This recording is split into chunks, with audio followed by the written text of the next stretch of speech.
ভবানীপুরে যুযুধান চক্রবেরিয়ায় সভা না করেই মঞ্চ ছাড়েন মমতা বন্দ্যোপাধ্যায়। প্রায় 500 মিটার দূরে বিজেপির সভা, মমতার মঞ্চের কাছে মাইকে বিজেপির ভাষণ। প্রচারের বাধা দেওয়ার অভিযোগ তৃণমূল নেত্রীর। আইনি ব্যবস্থার হুঁশিয়ারি দিয়ে মঞ্চ ছাড়েন মমতা বন্দ্যোপাধ্যায়।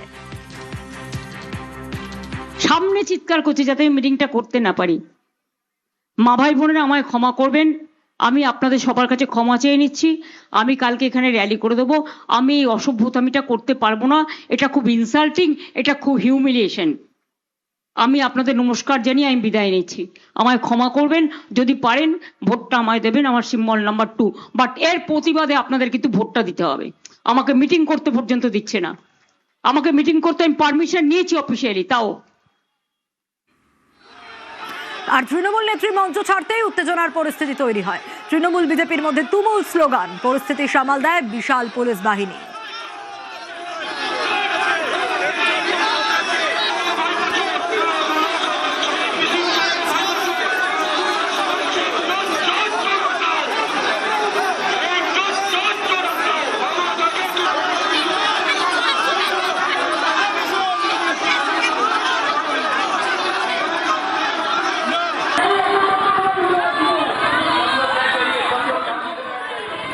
যে ছবি আপনাদের দেখাচ্ছি, মমতা বন্দ্যোপাধ্যায় ভবানীপুরে চক্রবেরিয়ায় সভা না করে মঞ্চ ছাড়েন, কারণ প্রায় 500 মিটার দূরে বিজেপির সভা আর মমতার মঞ্চের কাছেই মাইকে বিজেপির ভাষণ চলছিল।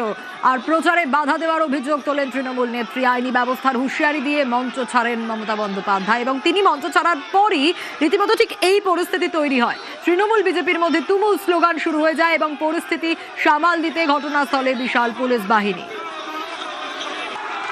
যে ছবি আপনাদের দেখাচ্ছি,